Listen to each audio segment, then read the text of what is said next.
حضور سے پیار ہو تو لوگ کہتے ہیں یار کس نام پہ جانے دیتے ہو؟ جس نام پہ بلال جانے دیتا ہے، جس نام پہ ابو بکر صدیق جانے دیتے ہیں، جس نام پہ صحابہ و اہل بیت نے اپنی جانیں قربان کی، یہ وہی نام ہے جس پر سب کچھ قربان ہو سکتا ہے۔ ایمان پر سودا کبھی نہیں کیا جا سکتا۔ ایمان کیا ہے؟ محبت مصطفیٰ، یہ ایمان ہے۔ اور ہمیں یہ کس نے بتایا؟ ہمارے رب نے۔ ہمیں کس نے بتایا؟ صحابہ، اہل بیت، اولیاء، علماء صلحاء نے۔ تو حضور علیہ السلام کی بارگاہ میں حضرت جبریل حاضر ہوئے۔ حضور نے پوچھا جبریل ایک سوال کرتا ہوں جواب دو۔ جی یا رسول اللہ، لبیک، فرمائیے۔ تو حضور علیہ السلام نے فرمایا یہ بتاؤ یہ جو میکائیل ہے یہ ہنستے نہیں دیکھے کبھی، مسکراتے نہیں دیکھے کبھی، سیریس رہتے ہیں بالکل، کیا وجہ ہے؟ یہ سوال کیا تو جبریل رونے لگ پڑے۔ جبریل روئے تو حضور نے فرمایا جبریل میں تم سے سوال کر رہا ہوں کہ ان کے بارے میں بتاؤ، وہ مسکراتے تک نہیں، ہنستے نہیں، کیا وجہ ہے؟ تو تم بھی رونے لگ پڑے۔ کہا یا رسول اللہ جب سے ابلیس راندہ درگاہ الہی ہوا ہے نا، جب سے اس کو اللہ نے مردود کیا ہے، تب سے ہم بھی خوف میں رہتے ہیں کہ اللہ ہمیں بچا کے رکھے۔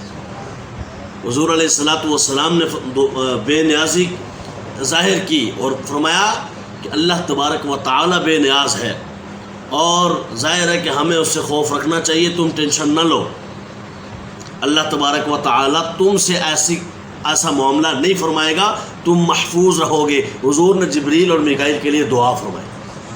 تو پتہ چلا خوف خدا تو جبرائیل و میکائیل بھی رکھتے ہیں، جو معصوم اور مقرب فرشتے ہیں، جن سے گناہ نہ صرف ہوتا نہیں، ہو سکتا بھی نہیں۔ ایسے فرشتے جن میں گناہ کرنے کی اللہ نے صلاحیت اور حص ہی نہیں رکھی، وہ جب اللہ سے اتنا خوف رکھتے ہیں تو مجھے کتنا رکھنا چاہیے، ہم سب کو کتنا رکھنا چاہیے۔ ایک مرتبہ حضرت ابو ہریرہ رضی اللہ تعالی عنہ جو ہے وہ حضرت عمر فاروق کی بارگاہ میں آئے۔ حضرت ابو ہریرہ کہتے ہیں کہ مجھے بھوک لگی ہوئی تھی، صبح سے کھایا کچھ نہیں تھا۔ تو ان یاروں کی عادت یہ تھی خلفائے راشدین کی کہ ان کے پاس جو کوئی جاتا تھا نا تو یہ پہلے کہتے تھے کھانا کھلاتے ہیں، پھر بعد میں کوئی بات کرنا۔ تو مجھے بھوک لگی تھی، میں نے کہا مسئلہ پوچھوں گا عمر فاروق سے۔ میں ان کی بارگاہ میں چلا گیا، میں نے کہا یا امیر المومنین مسئلہ پوچھنا۔ انہوں نے کہا ٹھیک ہے مسئلہ پوچھ لیتے، جواب بھی دے دیتے، لیکن ابو ہریرہ کھانا تو میں نے کل سے نہیں کھایا۔ تم نے کب سے نہیں کھایا؟ یا عمر فاروق میں نے صبح سے نہیں کھایا۔ میں نے کل صبح سے نہیں کھایا۔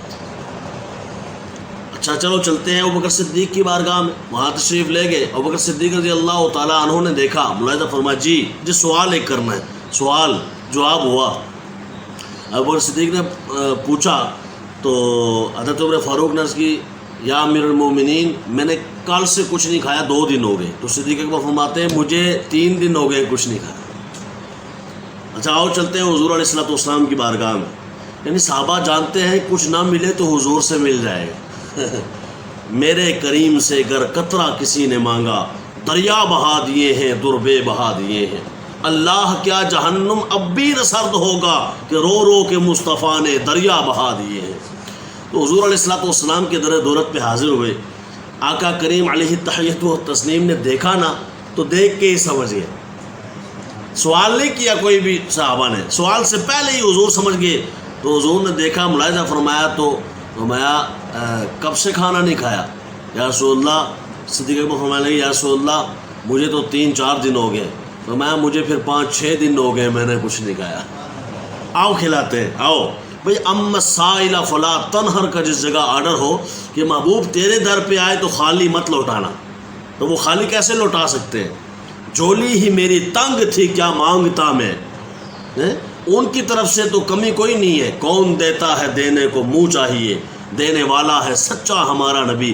حضور علیہ السلام اللہ سے لے کے ہی دیتے ہیں نا، اللہ دیتا ہے اور مصطفیٰ کو دیتا ہے، اور حضور ساری کائنات میں تقسیم فرماتے ہیں۔ یہی حدیث پاک ہے۔ حضور علیہ السلام نے تینوں سے فرمایا آؤ میرے پیچھے پیچھے۔ کدھر؟ وہ ایک انصاری صحابی ہیں، ان کے پاس آج ہم مہمان بنیں گے۔ اللہ، تو ان کو جب پتہ چلا نا انصاری صحابی کو رضی اللہ تعالیٰ عنہ، تو خوشی کے مارے ان کے تو وارے ہی نیارے ہو گئے۔ ان کا عرشوں کا راہی میرا مہمان، جو رب کا مہمان بنا وہ میرا مہمان، کیا ہی بات ہے، سبحان اللہ۔ فوراً اپنی وائف کو، بیوی کو کہا کہ آپ بکری ذبح کریں۔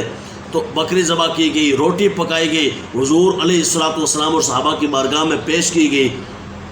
عطا فاروق فرماتے ہیں میں نے تو کھایا ٹھیک انداز میں، پر حضور علیہ الصلوۃ والسلام نے چھوٹی سی روٹی اٹھائی، سب سے زیادہ فاقہ تھا، چھوٹی سی روٹی اٹھائی، تھوڑا سا سالن کھایا، اور کھا کر آقا کریم صلی اللہ علیہ وسلم سے میں نے پوچھا یا رسول اللہ آپ نے بالکل تھوڑا سا؟ تو حضور علیہ الصلوۃ والسلام رونے لگ پڑے۔ خوف خدا دیکھیں، آقا کریم صلی اللہ علیہ وسلم رونے لگ پڑے اور فرمانے لگے عمر کل قیامت والے دن رب نے پوچھ لیا اس کے بارے میں، حساب لے لیا تو میں کیا کہوں گا؟ یہ ہے خوف خدا کا عالم، کس کا؟ کہ اللہ جن کے صدقے سب کو جنت عطا کرے گا، اللہ جن کے صدقے، جن کی سفارش مان کر کبیرہ گناہ کرنے والوں کو بھی جنت عطا کرے گا۔ کہ حضور فرماتے ہیں شفاعتی لأہل الکبائر، کہ میری شفاعت تو رب کبیرہ گناہ کرنے والوں کے لیے بھی قبول فرمائے گا۔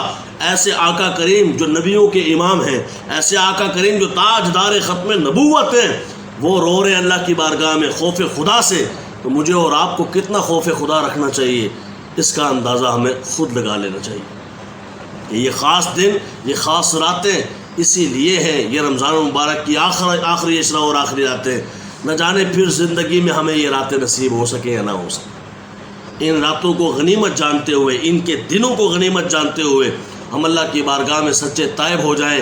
حضور علیہ الصلوۃ والسلام فرماتے ہیں کہ جب بندہ اپنے رب کے خوف سے روتا ہے اور اس کے رونگٹے کھڑے ہو جاتے ہیں، بعض اوقات ہوتا ہے نا بندہ اللہ کے خوف سے یا کسی بھی خوف سے بندے کے رونگٹے کھڑے ہو جاتے ہیں، یہ جو چھوٹے چھوٹے بال ہیں یہ کھڑے ہو جاتے ہیں، ہمیں اس طرح ہو جائیں تو حضور علیہ الصلوۃ والسلام نے فرمایا پت جھڑ کے موسم میں جیسے پتے جھڑتے ہیں، اللہ اس طرح اس وقت اس کے گناہوں کو جھڑتا رہتا ہے، ختم فرماتا رہتا ہے۔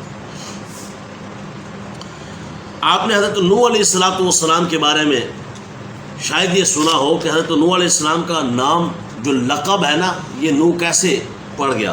حالانکہ یہ نام نہیں ہے، آج آپ نام جانتے ہیں کہ ایک نبی گزرے ہیں جن کا نام ہے حضرت نوح علیہ السلام، حالانکہ ان کا نام ہے یشکر، اپنا ان کا ذاتی نام ہے یشکر، اور ان کا جو آج کل نام ہے وہ کیا ہے؟